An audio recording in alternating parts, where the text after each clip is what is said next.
그러므로 저녁 시간에도 귀한 말씀이 증거될 만큼 본문의 말씀은 상당히 은혜가 풍성한 말씀입니다.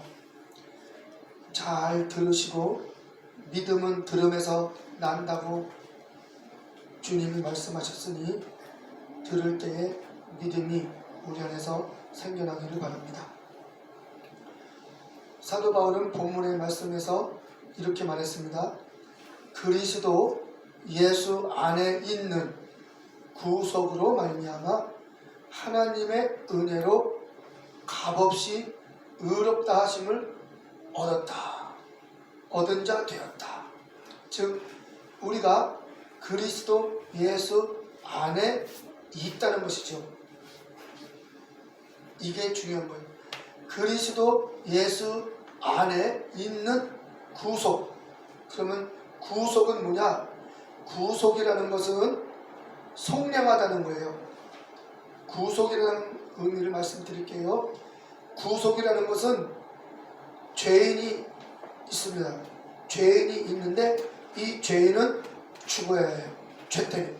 그런데 하나님이 이 죄인을 구원하기 위해서 이 사람의 죄를 대신할 수 있도록 그 죄값에 해당하는 또 하나의 그 값을 지불해서 죄인이 죽을 죄값을 그대로 지불을 해서 그 죄인을 살려내는 것, 구원해내는 것, 죄값을 다 해결하고 자유를 주는 것, 이게 구속입니다.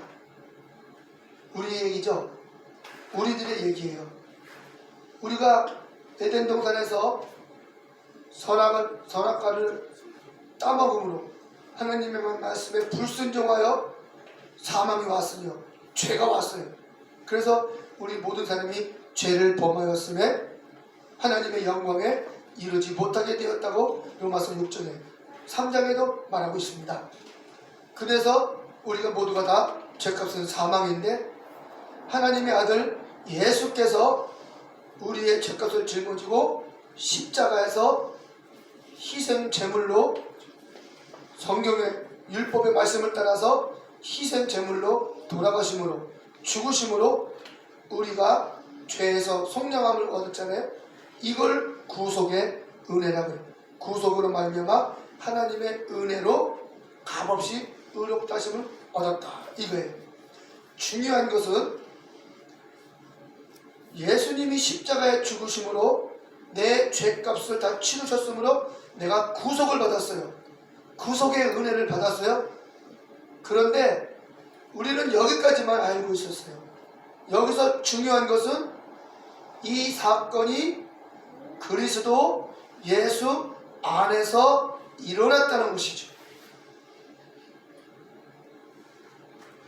그리스도 예수 안에 있는 구속의 역사, 하나님의 은혜의 역사, 값없이 의롭다 하심을 얻는 역사, 이게 그리스도 예수 안에서 일어나는 일이라는 거예요. 이것을 우리는 그동안 간과를 했어요. 25절에 보면 이 예수를 하나님이 그의 피로 인하여 믿음으로 말미암는 화목 제물로 세우셨으니 이는 하나님께서 길이 참으시는 중에 전에 지은 죄를 간과하심으로 자기의 의로우심을 나타내려 하심이니. 자, 그의 피로 인해서 믿음으로 말미암는 화목 제물로 세웠어요. 예수님을 화목 제물로 세웠습니다. 하나님과 우리와 죄의 관계로 단절되어 있는 우리는 죄인, 하나님은 의로우신 분, 하나님과 우리는 죄와 의로우신 분과 분리가 되어버렸을 때 그 중간에 예수님이 화목제물로 세움바 되신 거예요. 그래서 화목제물 대신 예수님의 희생으로 우리가 구속함을 받은 거죠. 예수님의 죽음으로 우리 죄가 대신 갚음바 돼서 속량받은 것이니까 우리가 속량받은 은혜를 입은 거예요. 그런데 이 사건이 그리스도 안에서 일어나는 거예요. 그리스도 예수 안에서 일어나는 거예요. 크신 하나님 안에서 일어나는 거예요. 이거를 이제 우리가 인식을 해야 돼요. 그동안은 우리가 예수님 나를 위해서 돌아가신 분, 예수님 나를 위해서 채찍에 맞았어 질병을 치료했고 십자가에서 피 흘림으로 죄를 해결해 주었고 하면서 예수님의 고난과 구속의 은혜를 날마다 찬양하면서 구속함을 받은 우리 어찌 찬양 안 할까 했습니다. 나에 위하여 십자가에 중환고통 당하사 예수님의 보혈을 크게 의지하면서 정말 그 은혜를 우리가 고백하면서 나갔습니다. 여기서 이제 우리가 믿음이 한 단계 성장해 나가는 거예요. 지금 이 사건이 그리스도 안에서 일어났다는 것을 이제 이해하셔야 돼요. 이제 우리 믿음이 한 단계 더 나아가는 상황이 된 것입니다. 그리스도 안에서 이 일이 벌어진 것이죠. 그리스도는 크신 분이에요. 크신 분이 예수님과 연합해서 예수 그리스도가 되셨으니 그동안은 예수님의 고난과 공생애를 크게 의지하고 믿고 따랐으니 이제는 예수 그리스도, 이 예수 그리스도의 크신 분, 예수님의 희생 제물을 믿었다면 이제 예수님의 희생 제물 대신 그 은혜를 바라고 소망하고 앞세워 나갔다면 이제는 그 예수의 보혈과 생애가 그리스도로 연합되어서 이 일이 이루어졌으니 그리스도의 그 은혜는 어디 있느냐? 그리스도는 크신 분이니 그리스도 안에서 이 일이 이루어졌다는 것이죠. 그래서 이것을 인정하고 이해가 되고 믿어지는 자에게 그리스도 안에 존재하게 되는 것이죠. 그에게는 놀라운 권세가 자동적으로 따르게 됩니다. 그리스도 안에 있는 순간에 그에게는 이 놀라운 그 일들이 벌어집니다. 어떤 일이 벌어지느냐? 고린도후서 5장 17절을 보겠습니다.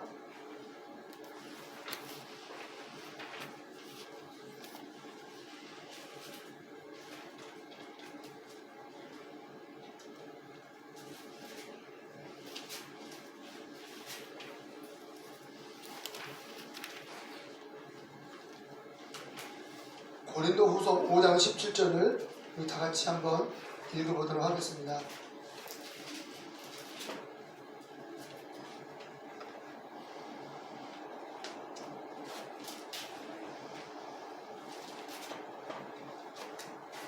누구든지 그리스도 안에 있으면 새로운 피조물이라 이전 것은 지나갔으니 보라 새 것이 되었도다. 아멘. 분명히 그리스도 안에 있으면 새로운 피조물이다. 여기 그리스도 안에 있으면 새로운 피조물이라 했을 때 이 새로운 피조물은 구속의 은혜를 입은 자를 말하는 것입니다.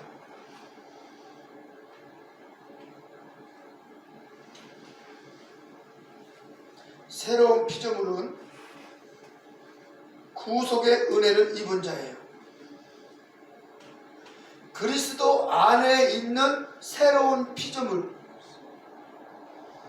과연 우리는 다 그리스도 안에 있습니다. 우리 믿는 자들은 다 그리스도 안에 있습니다. 우리 전 세계 기독교인들은 다 그리스도 안에 있는 새로운 피조물입니다. 그렇다면 새로운 피조물의 정체는 뭡니까? 내가 새로운 피조물이라면 구체적으로 새로운 피조물은 뭐냐? 바로 예수님의 구속의 은혜를 입은 자가 새로운 피조물이에요. 그러니까 예수님이 십자가에 피 흘려 돌아가신 것을 믿는 사람들, 예수님이 날 위해서 십자가에 돌아가셔서 내 원죄를 해결해 주시고 날마다 짓는 자범죄도 해결해 주시고 우리 예수님이 십자가에 죽으심으로 내 죄를 대속해 주셨다. 나는 예수의 피로 구원받았다 라고 고백하는 예수님의 구속의 은혜를 믿는 자들이 바로 새로운 피조물이에요. 이 새로운 피조물은 예수의 보혈로 죄가 해결됐기 때문에 죄의 영향을 받지 않습니다. 그래서 새로운 피조물이에요. 이 새로운 피조물은 옛날 피조물이 대칭되는 개념이에요. 어떤 피조물과 대칭되느냐? 에덴 동산의 아담과 하와를 대칭하는 것입니다. 아담과 하와는 옛사람이에요. 즉 죄의 영향을 받고 죄의 미혹을 당하고 결국에는 죄의 종로로 타다가 망하는 거예요. 이게 옛 피조물이에요.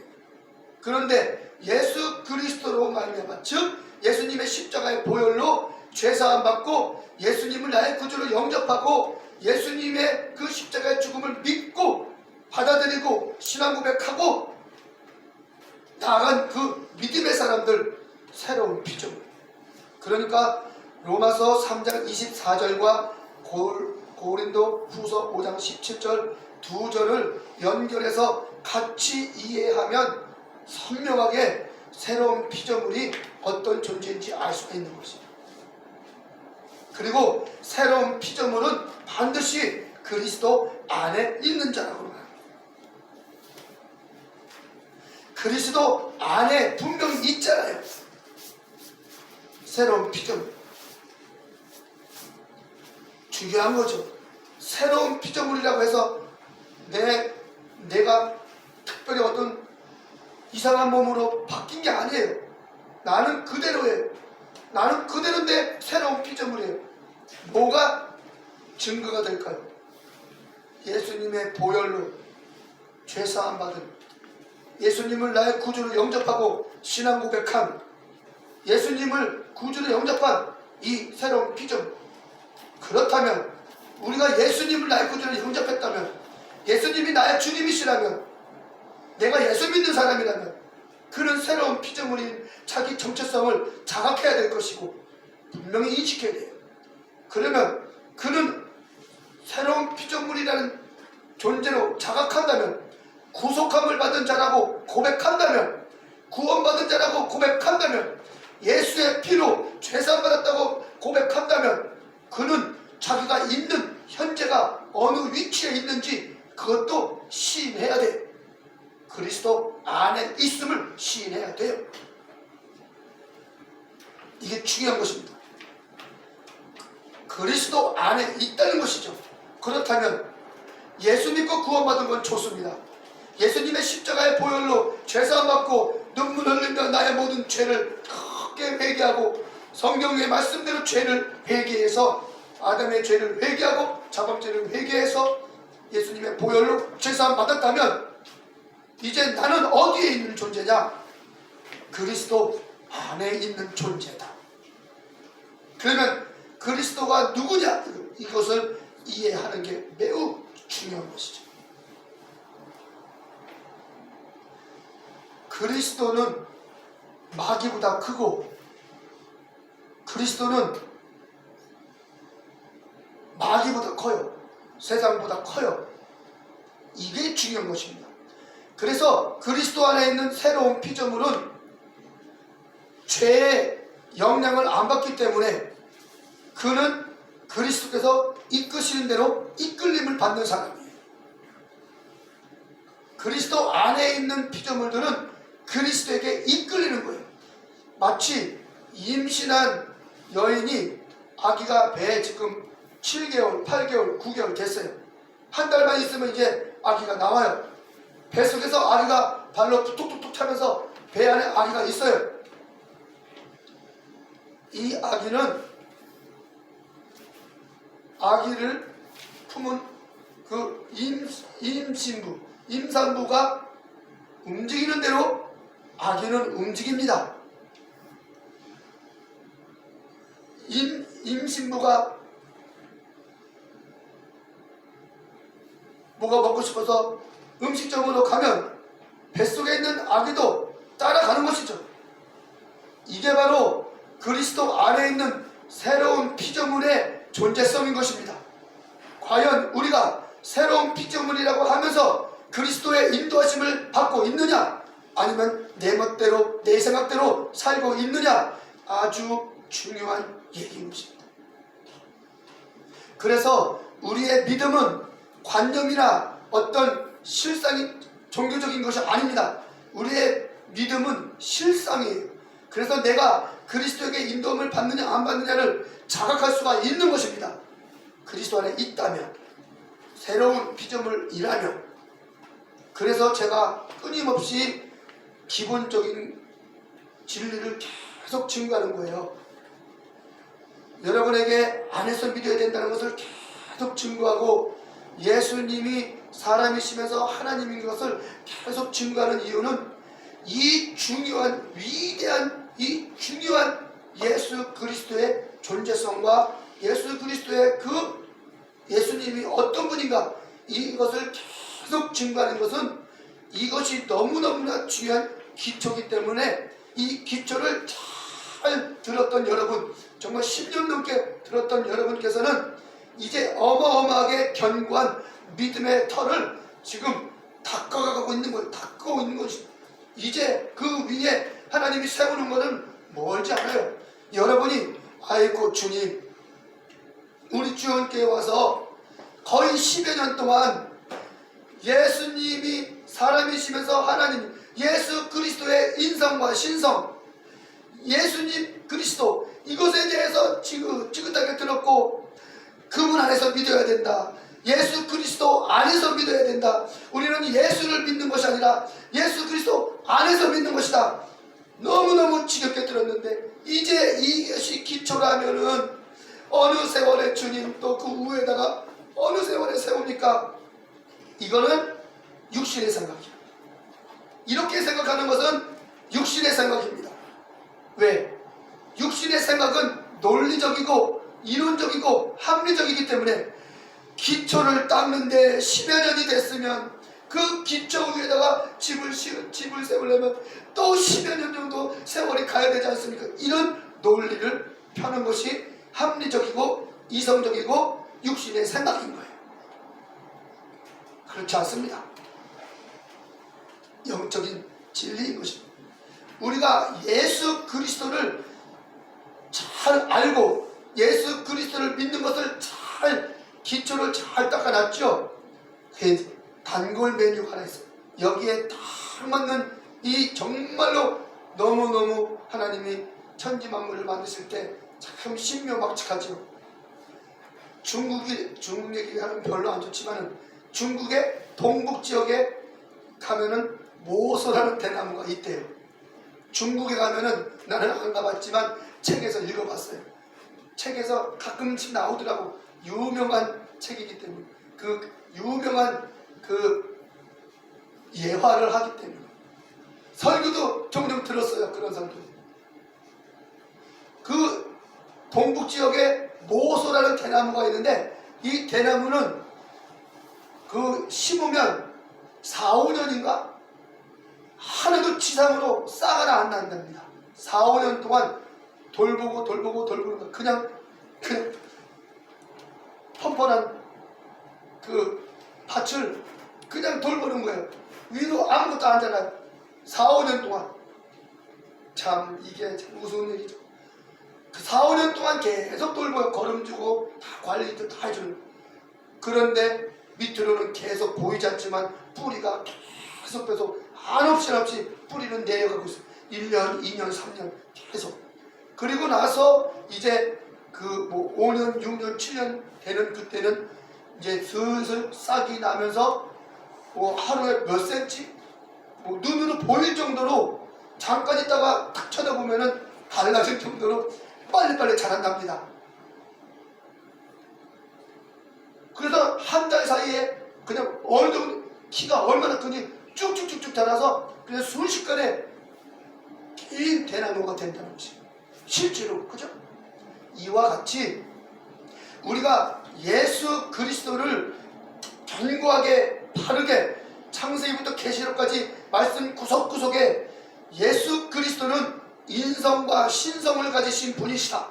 사람이시면서 하나님이신 이 예수 그리스도를 우리가 말씀을 통해서 철저하게 우리는 증거했고 확증을 받았습니다.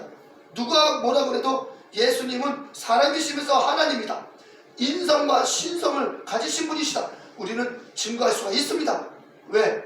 그동안 수없이 성경 구절을 원문에 입각해서 증거했기 때문에 우리는 구절구절들을 가득 알고 있어요. 안 막혀요. 그리고 예수 그리스도 안에서 믿어야 된다, 이것도 모든 예수 믿는 것이지 뭐 예수 안에서 믿어, 그런 이상한 말이 어딨어. 성경에 예수 믿으라고 그랬지 예수 안에서 믿으라고 어디냐고. 그랬을 때도 우리는 원문에 입각해서 그분 안에서 믿었다, 그분 안에서 믿어라 하고 성경에 안에서 믿어야 된다는 내용들이 원문에는 너무나 많이 나와 있는 것을 다 일일이 찾아 드렸습니다. 주보에도 다 실어 드렸습니다. 이렇게 하는 이유는 이 충분한 기초, 우리 신앙의 기초, 우리 신앙의 터가 예수 그리스도이기 때문에 이 예수 그리스도의 신앙의 터 위에 우리는 이제 어마어마한 체험들, 영적인 체험들, 신령한 사도 바울이 말했던 뭐 삼천청, 또 내가 몸 밖에 있는지 몸 안에 있는지, 이런 성경에 나오는 모든 신비한 실질적인 영적인 역사들도 우리 성도들은 충분히 체험하면서 미혹당하지 않고 바르게 그런 영적인 체험들을 바르게 이해하고 분별하면서 더욱더 그리스도 안에서 믿음을 진행시켜 나갈 수 있는 수준이 되고 있는 것입니다. 보십시오. 수많은 사람들이 역사 속에서 능력 있다고 할 때 얼마나 교만한 일로 다 빠져나갑니까? 병 고치는 능력이 있다고 했을 때 그 사람들이 그 병 고치는 능력으로 많은 사람들의 병도 고치지만 그 결말이 어떻습니까? 교만하고 오만하고 얼마나 정말 하나님의 영광보다 자신이 그런 능력으로 인해서 타락하는 경우가 부지기수 아니겠습니까? 저는 그래서 이런 예수 그리스도의 견고한 기초를 우리가 잘 성경대로 가지고 있으면 그 위에 세워지는 신령한 은사와 능력과 각종 우리에게 필요를 따라 주시는 성령의 나타나심의 은사들을 우리가 잘 활용하고 더욱더 그리스도를 증거하는 데 사용된다는 것이죠. 그래서 소망이 있는 것입니다. 마귀는 우리를 좌절시키려고 하는 것이고, 우리는 거기에 속지 말고 끝까지 믿음을 지키고 나가면 이제 위로부터 열매가 성장이 쭉쭉쭉쭉쭉 올라오듯 우리 주께서는 결코 좋은 터를 놀리지 않습니다. 주님께서는 아주 견고한 터를 놀리지 않습니다. 사람들도 좋은 터에는 막 비싼 그 가게를 세우고, 길목이 좋은 곳에는 아주 고부가가치의 그런 상가를 세우고 또 그걸 입주시키고 하지 않습니까? 길목이 좋을수록. 사람도 이러할진데 하나님 아버지께서 우리 성도들을 최고로 좋은 기초, 자기의 아들 예수 그리스도를 바르게 알고 이 시대의 성경대로 알고 사도들이 가르쳐준 대로 알고 있는 여러분들의 그 심령의 터가 무엇과 비교하겠습니까? 저는 그것을 뜨겁게 하나님이 여러분을 보시는 그 마음을 나는 느끼는 것입니다. 감동받는 것입니다. 그렇기 때문에 우리에게는 위대한 일들이 예비되어 있다는 사실을 결코 그냥 듣기 좋은 립 서비스가 아닌 것입니다. 그동안 증거했던 이 증거를 바탕으로 말하는 것이에요. 하나님은 실수하지 않습니다. 저를 통해서 10년 동안, 저를 통해서 11년 동안 끊임없이 자기의 아들 예수 그리스도가 어떤 분인지를 가르치셨고, 예수 그리스도를 믿는 것이 어떻게 믿는 것인지 성경대로 그렇게 가르쳤던 것은 결코 실수가 아닌 것입니다. 하나님은 실수하지 않으신 겁니다. 나를 통해서 일하시는 하나님은 실수하지 않으셨습니다. 보십시오. 이 시대에 정말 초대교회 믿음이 어디 있습니까? 초대교회 성도들과 같은 믿음을 가진 그런 사람들이 어디에 있습니까? 찾아보기가 힘듭니다. 있겠지요. 그러나 힘듭니다. 있다면 나는 거기를 찾아가겠습니다. 그리고 그들과 함께 믿음을 같이 하겠습니다. 은혜롭다는 말씀들 들어봅니다. 은혜롭다는 세미나 들어봅니다. 실망들이 많습니다. 첫째는 어떤 말씀이든지 어떤 은혜로운 말씀이든지 절대로 돈 받고 하는 거 안 되는 거예요. 아무리 어떤 밥값이다, 어떤 기본적인 무슨 부품이 들어간다 해서 회비를 받거나 돈을 받는 건 절대로 안 되는 거예요. 하나님의 말씀은 값없이 거저 베푸는 거예요. 하나님이 자기 아들을 거저 주셨기 때문에 그 독생자의 은혜는 절대로 1원이라도 받으면 안 되는 것입니다. 그러므로 은혜로운 설교일수록, 은혜로운 성경 공부일수록, 은혜로운, 아주 정말로 은혜로운 전도 방법일수록 회비가 많고 회비가 비싸고 이것은 다 만물에 섰고 물질주의에 속아가는 것입니다. 하나님은 절대로 이런 것들을 허용하지 않습니다. 물질을 섬기든지 하나님을 섬기든지 둘 중에 하나 딱 나눠주는 겁니다. 다 좋은 말씀일수록 거저줘야죠. 이 말씀 들으면 성도들이 막 모여들어. 이 전도쌤이나 성도들이 막 모여들어. 그러면 그냥 가르쳐줘야죠. 그냥 가르쳐줘야죠. 너도 나도 나 밟으면서 값없이 줘야지. 그래야 그 사람들이 듣고 또 다른 사람 전도해서 그냥 너도 나도 막 사방팔방 다 모여들어야죠. 왜 비싼 돈을 받냐. 사람이 모이는 효과가 좋을수록 돈이 많더라고. 돈 내는 회비가 세더라고요. 이건 다 하나님과 관계없는 것입니다. 그래서 우리 성도들은 그리스도 안에 있는 새로운 피조물로 견고하게 세워져 가기 때문에 이제 비로소 그리스도 안에 있는 자의 권세라는 설교를 하고 있어요. 저는 그동안 이런 설교를 안 했어요. 그동안 우리는 항상 주님의 안에 들어가야 된다. 주님의 은혜를, 주님이 어떤 분인지 깨달아야 된다. 주님이 어떤 분이다. 계속 이런 것만 설명했지. 이제 그리스도 안에 있는 자가 얼마나 위대한 권세가 따르고 이제 그리스도 안에 있는 새로운 피조물에게는 어떤 권세가 따르는지 이제 드디어 설교가 나오는 것입니다. 내 계획입니까? 하나님이 드디어 여러분의 기초가 잘 닦였으니까 이제 비로소 피조물의 권세 드디어 성경에 말하는 것은 이런 게 복이에요. 잘 먹고 잘 산다. 이것은 따라오는 것입니다. 자동적으로 그리스도 안에 있는 새로운 피조물에게는 물질이 따라와 물질을 사용하는 거예요. 복음을 위해서 사용하고 복음을 위해서 쓰는 다 물질 뭐 하나 그리스도 안에 있는 새로운 피조물이 그걸 가지고 사용하는 겁니다. 이제 그럴 때가 오니까 지금 이런 설교가 나오는 것입니다. 그러므로 우리 성도님들은 이제 긴장을 하시고 앞으로부터는 말씀을 들을 때 지금까지 닦여있는 이 기초 위에 하나님이 올리시는구나, 세워가시는구나. 여러분,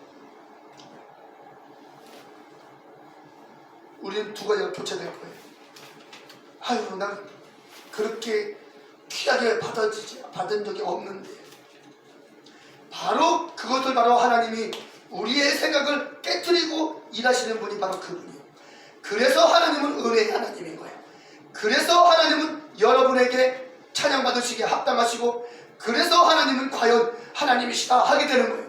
여러분이 지금까지 정말 옷깃을 열고 열심히 잘 들었다면 내가 열심히 들었으니까 자기 의가 나올 거예요. 그러나 우리는 정말 부족한 부분들이 많은 가운데 들었습니다. 그럼에도 불구하고 주께서는 할 일 다 하시고 여러분의 기초를 잘 닦아 놓으신 거예요. 그래서 하나님이 은혜를 베푸시며 그리스도 안에 있는 자의 권세를 나타내실 때 거기서 나타나는 그 크신 은혜와 하나님께서 따르는 우리에게 그런 성령의 나타나심을 따라서 주시는 은사들이 주어졌을 때 우리는 겸손할 수 있는 거예요. 왜? 내가 아니까, 자기 자신이 알지 않습니까? 이런 나에게 이런 크신 은혜를 주다니 하고서 우리는 과연 하나님 아버지는 과연 하나님 아버지시구나, 은혜로우신 분이구나, 그분을 찬양하며 경배하게 될 것입니다. 그분은 멋지신 분이에요. 우리 생각보다 위에 있으시기 때문에 기가 막히게 찬양받으실 분이고, 정말 하나님 주님은 주님이십니다. 경탄할 것입니다. 자, 우리 다같이 합심해서 기도하는 시간을 갖겠습니다. 이 시간 우리 합심해서 기도할 때 예수 그리스도 십자가의 보혈을 의지하고, 주님, 이제 예수님의 보혈로 내가 죄사함 받고 예수님의 보혈로 나의 모든 허물이 사함 받았으니 예수의 보혈을 뜨겁게 붙잡고 그리스도 안으로 푹 들어가게 해 주시옵소서. 예수님의 보혈을 의지하오니 이 예수님의 피를 보시고 나를 그리스도 안에 푹 들어가서 그리스도 안에서 내가 드러나게 하옵소서. 그리스도 안에서 내가 발견되게 해 주시옵소서. 우리 뜨겁게 주여 삼자 마시고 기도하시겠습니다.